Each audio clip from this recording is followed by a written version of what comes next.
Well, welcome to another Royal Mail click and drop video. Let's get into it.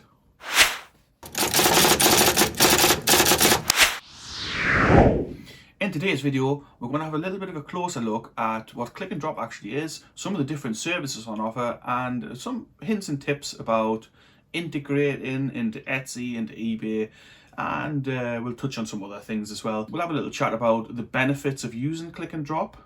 Is it worth setting up click and drop? I mean, I touched on this in the last video, but we'll go back into it a little bit more. And we'll talk a little bit about Royal Mail OBA. That's an online business account. So if you run a business, you might want to look into setting one of those up. And maybe another few bits and bobs. I'll try and keep the video as short as possible, but there's quite a lot to go over. So it might be a long one. I may well add the chapter. So if you're interested in a separate bit, sort of bit of information about click and drop, have a look in the description. And I'll chapter them out, so if there's anything you're particularly interested in, if it's covered, it'll be in one of the chapters, so you can jump straight to that bit and cut out some of the rest of the stuff I'm going to talk about if it's not relevant to you. So click and drop. Anybody can use click and drop. It's not just for businesses, but you can link your business account with click and drop. What is click and drop? Now, click and drop is basically what it says there. Click and drop. You go on the computer. You go to the click and drop website, which is, depending on what you're using, like if you're using a business account, it's business.parcel.royalmail.com, but I think it's just parcel.royalmail.com if you're not using a business account. I'm not entirely sure, but if you stick Royal Mail click and drop into Google or any other search engine, it'll come up with the right website where you can then sign up for an account. Now, if you haven't signed up for an account on there, it's really easy to do. I cover a bit of that in my previous video on Royal Mail, OBA and stuff like that. So if you need a bit more information on that, just click on the video. I'll link it up somewhere here. I mean, it'll pop up at some point, and it'll be in the description and obviously on my channel. Yeah, so click and drop. Let's get on with it. Let's assume you've set up an account. You logged into your thing. You logged into click and drop. I'm going to be using the computer as I'm talking, so I'll be going between the screen and the camera. So basically, you logged into click and drop. You'll get to the home page, which is obviously the main screen. From the top left, you'll see a bunch of menus there. The main one, the first one is dashboard, which is this screen that you're on, the home screen. And on the home screen here, you can see there's obviously lots of different boxes. It's kept very simple, so let's go through it from the top here. So on the dashboard, the main page, we've got the first thing here, set your shipping label format. It's pretty self-explanatory, but if we go on there, we will see that this is quite an important part of click and drop.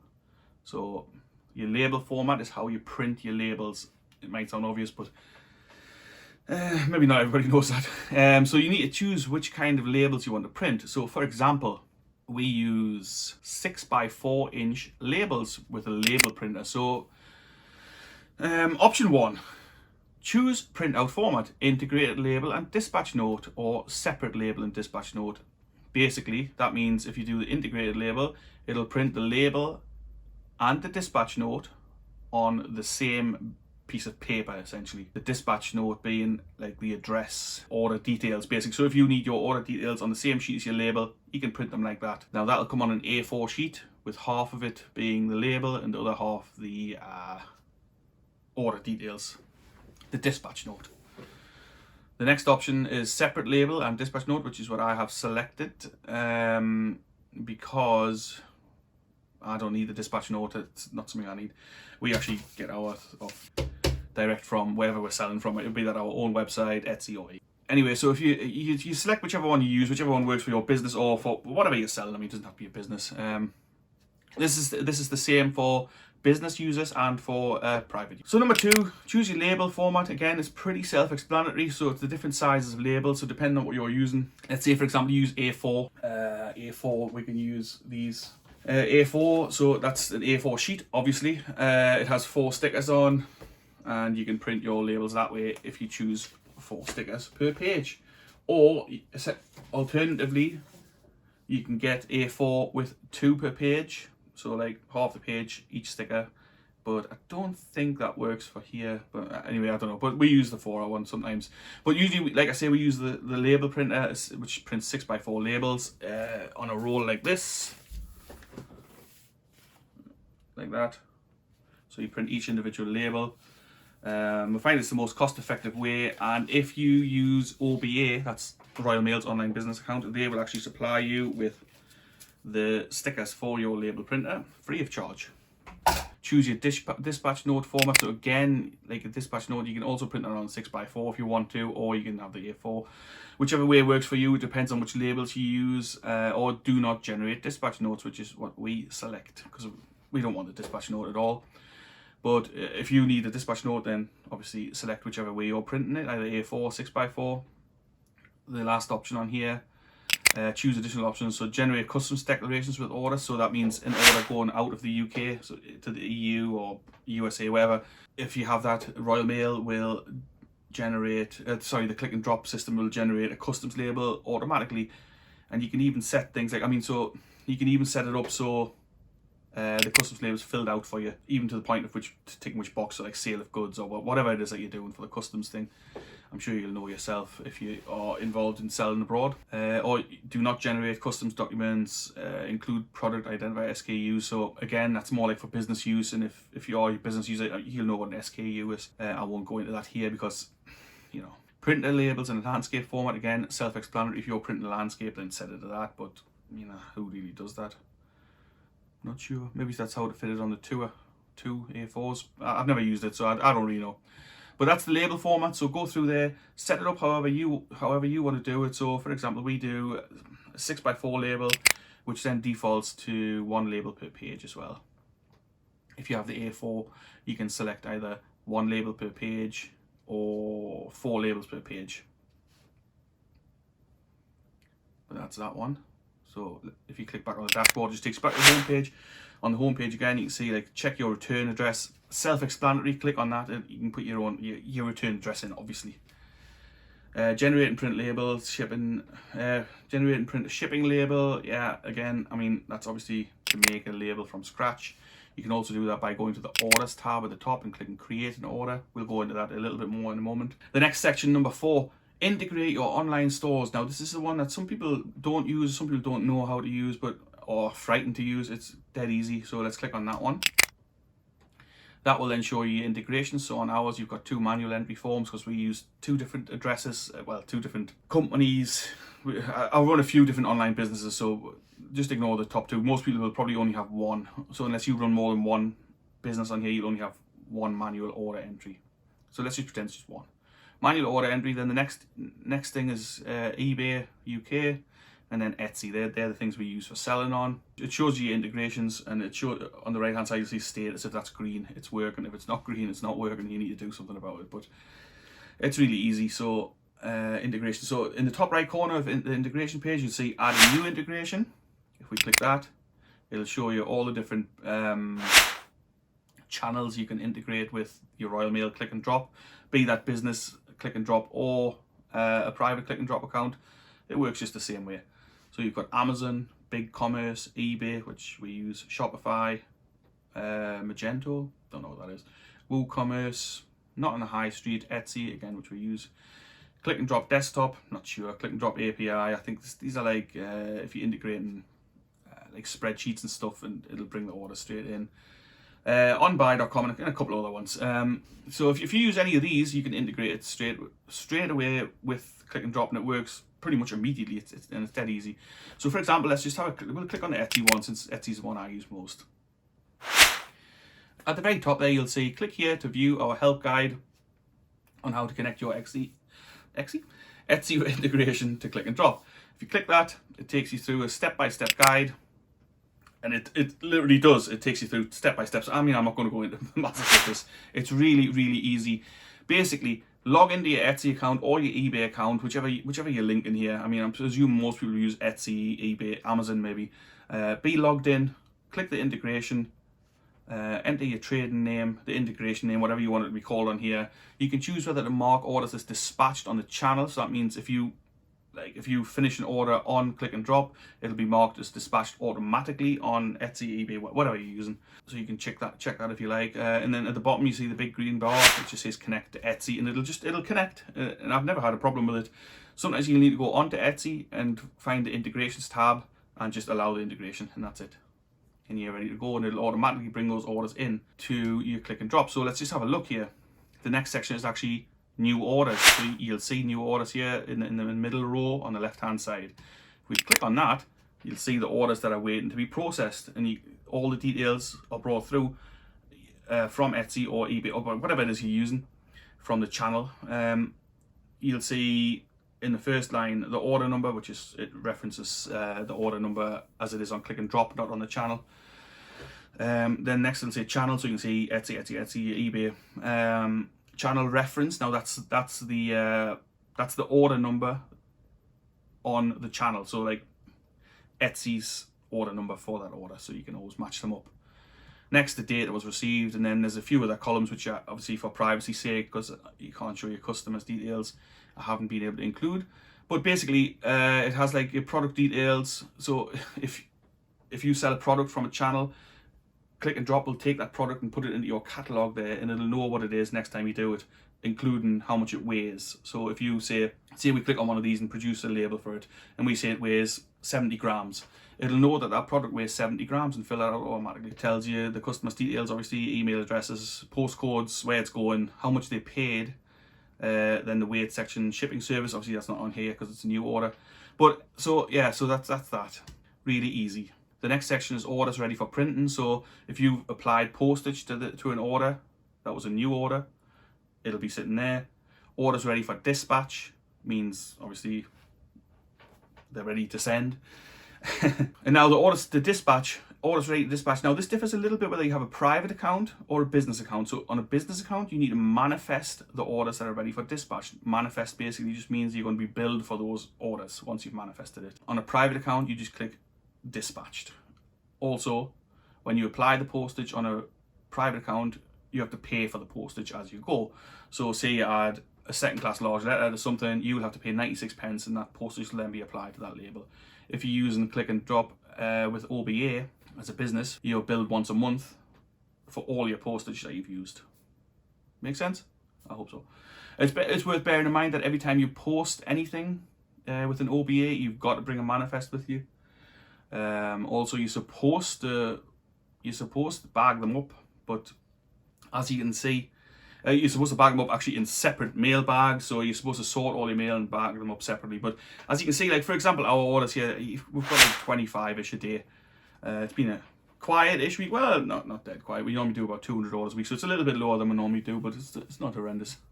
But so we do like 25 orders, and it's just ludicrous to put in mail sacks, in separate mail sacks, sort of every single postal class. So you're supposed to separate them into Royal Mail 48, 24, second class, first class, all that. You're supposed to sort them all out and have them in separate bags and tag them and everything. But essentially, you would end up with like 5 letters. Like, I mean, most things we send are this size, just for perspective. Now, mail bag's a big, massive bag. And to think you would turn up at the mail centre with this in a bag for them to have to take it out the bag and sort out anyway, it's just ludicrous. So at our mail centre, our local one, we've spoken to the guys there and they're quite happy just to accept them sorted in a stack. So we sort the mail and we just give it to them in a stack and they just pop it away, whatever it is they do with it. So it's worth remembering that just because Royal Mail's official guidance is that you should bag it all up and stuff, it's worth going and talking to the guys wherever you're dropping your mail off.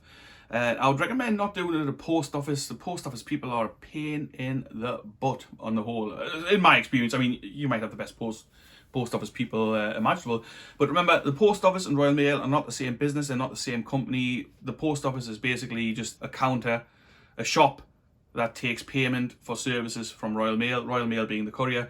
Whereas if you're using click and drop and you're using a business account, you can go direct to Royal Mail, you can cut out the post office, go to a caller's office, the kind of place where you would go to collect mail. Say you've missed a parcel, the window where you go to collect your mail, you can also drop this stuff in.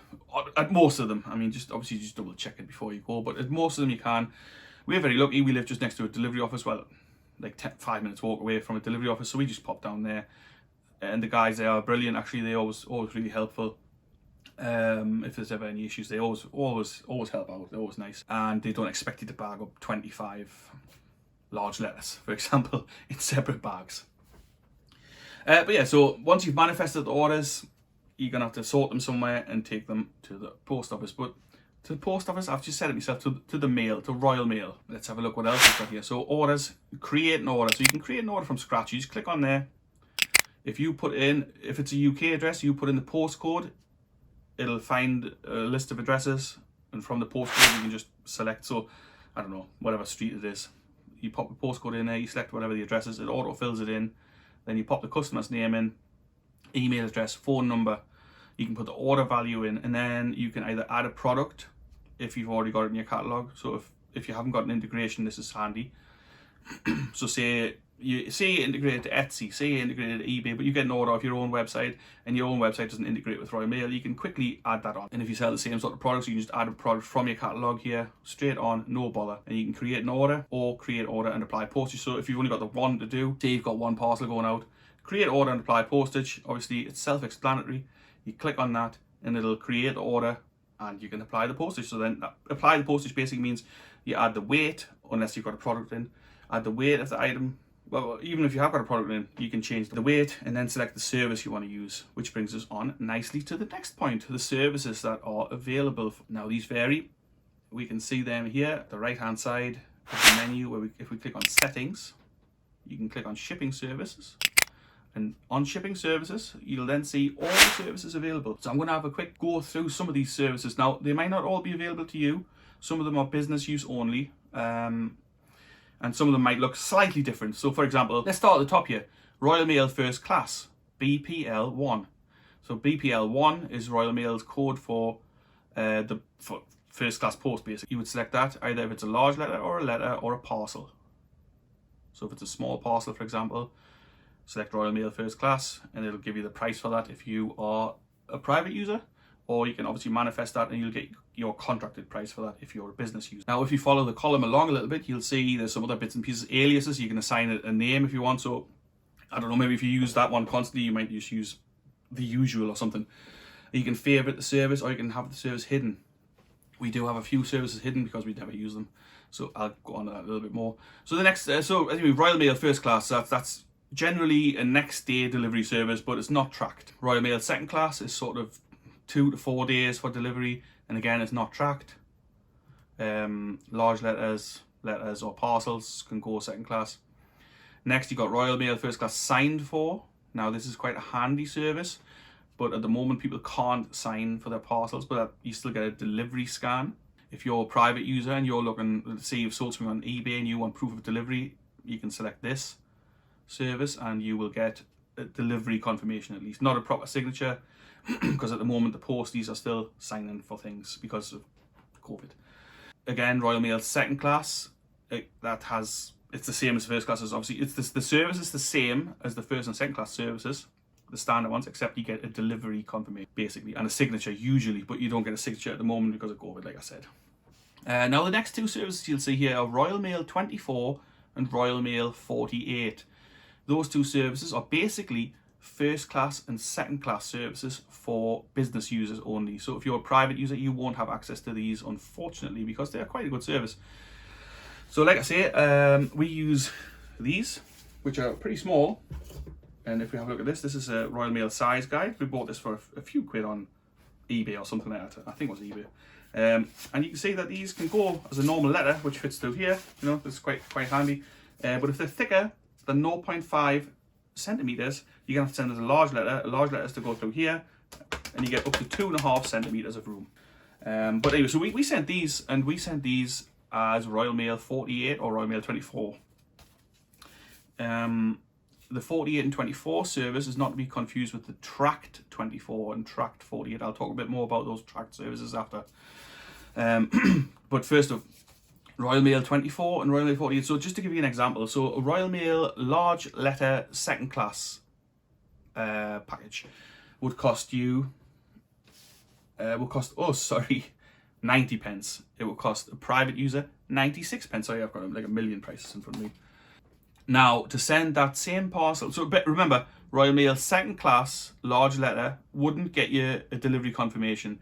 To get delivery confirmation on second class post, you'd have to use Royal Mail second class signed for, which costs £2.30. And now that's quite a price to pay for a second class service, which only gives you a delivery scan. That's where the Royal Mail 48 comes in for business users. So this costs £1.04, and you get a delivery scan with it, which is awesome.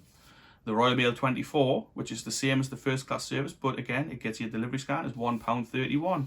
Now that same service will cost you £1.17 as a business user, or that's what it costs us as a business user. You can negotiate your contracted rate, I believe.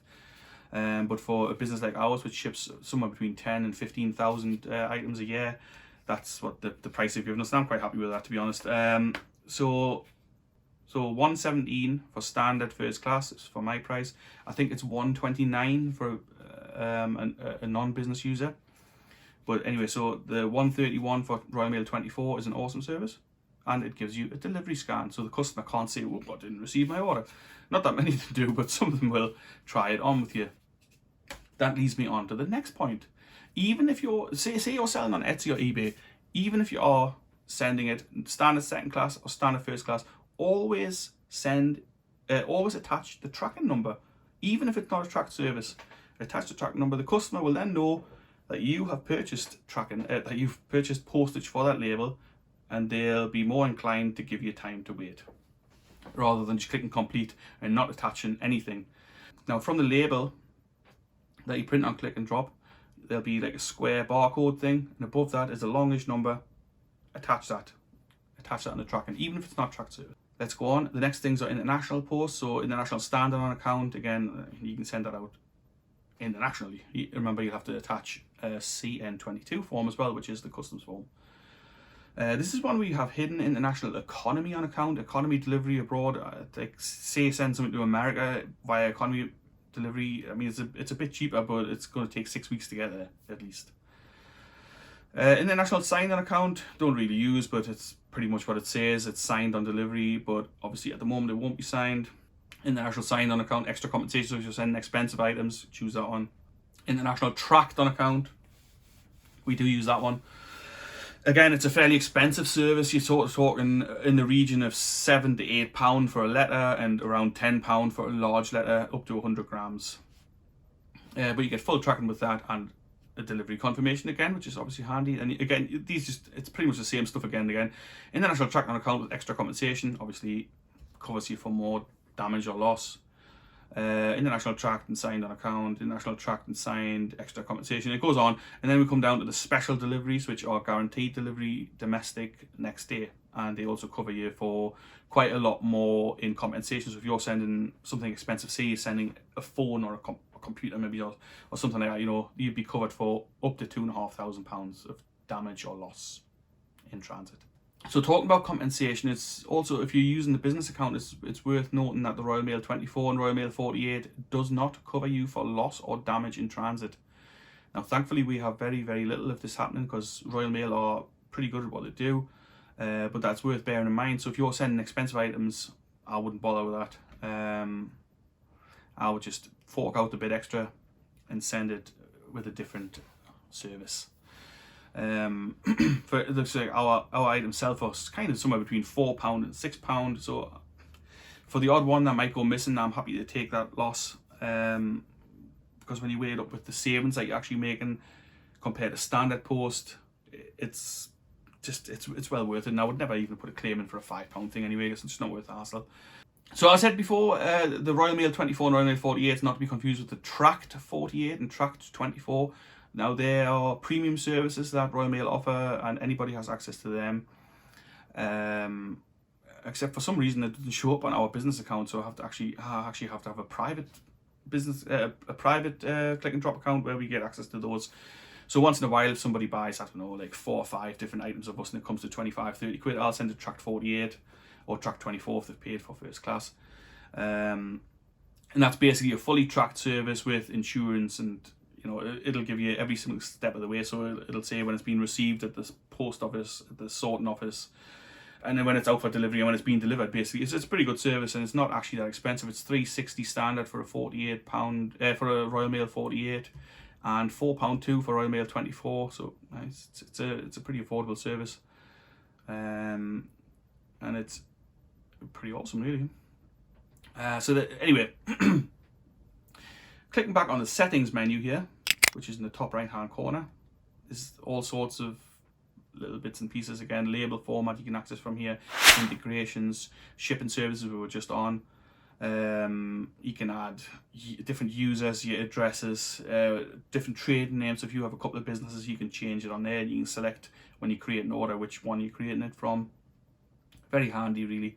But most of these things are really self-explanatory, and I think this video is going on long enough as it is. But yeah, so basically some tips I've got would be to get a click and drop account, even a basic one, even like a non-business one, just a private one. It definitely makes life easier. But if you're running a business and you're selling quite a lot of items, well, you actually only need to sell 1,000 items a year to qualify for a business account, so it's well worth a look into. You will save a little bit of money, save yourself a bit of time, and you get access to some pretty good services. And to reiterate, another piece of advice is to always add the tracking number provided by Royal Mail to Etsy or eBay or any other channel that you're using. Even if it's not a tracked service, the customer will feel much better about it. But if it is a tracked service, then do always attach the tracking details. Take the time, it's worth it. You'll get less problems with customers contacting you saying, where's my thing? You know, if they know there's tracking available, they can see it's there and it's on its way. You're less likely to be bothered by the customer. You know, I mean, like I say, we sell like 150 bits a week. If people are waiting a couple of days for the deliveries, you might end up getting like 40, 50 emails asking where the hell's my order, and nobody really wants to deal with that again and again, you know. And for the sake of good customer service, you should respond to them. And it's just not needed. So it definitely cuts down on that sort of thing if you add the tracking, even if it's not tracked. Like I say, I don't know what it is, but it definitely works. I mean, we've been selling online since 2016, and adding the tracking details, even if it's not tracked, definitely cuts down on the where's my item questions, and cuts down on the claims of I haven't received my item. But for now, I think I've probably talked enough. Been going on and on about this. There's probably a couple of other menus that I didn't go into here, like the reports one, but it's all self-explanatory, really. There's nothing to it. Everything's straightforward. Integrating your businesses on here is easy. I'm sure you'd have no problem with it, and if you do, Royal Mail offer a video tutorial, and obviously you can watch this back and hopefully it'll be helpful to you. And I wish you every success in your business, and I hope that click and drop is working for you, and I hope that you sort out a Royal Mail business account. If you'd like more information on how to set one up, look at the previous video, which I've linked somewhere, probably in the description. It's on my channel. It'll be in a playlist. It might even have flashed up on the screen somewhere, but I have no idea at what point in the video that was, but it will. This is a good purchase, this sort of thing. A size guide, and also what's handy, a pair of scales, just so you know how heavy your things are and you can get accurate prices. Because the last thing you want is to under-declare your weight and have a parcel having to be paid for by a customer who's then going to kick off with you, or it'll come back to you. It's just not worth the hassle. So just weigh them, pop them in properly, take the time, it's worth it. And I think that's it. If you enjoyed the video, like, comment, subscribe. Any questions, stick them in the comments. I'll answer them if I can. If not, I'll try and point you in the direction of somewhere where the answers might be. And for now, I've got to head out to my job, which sucks a bit. But I'm going to catch you later.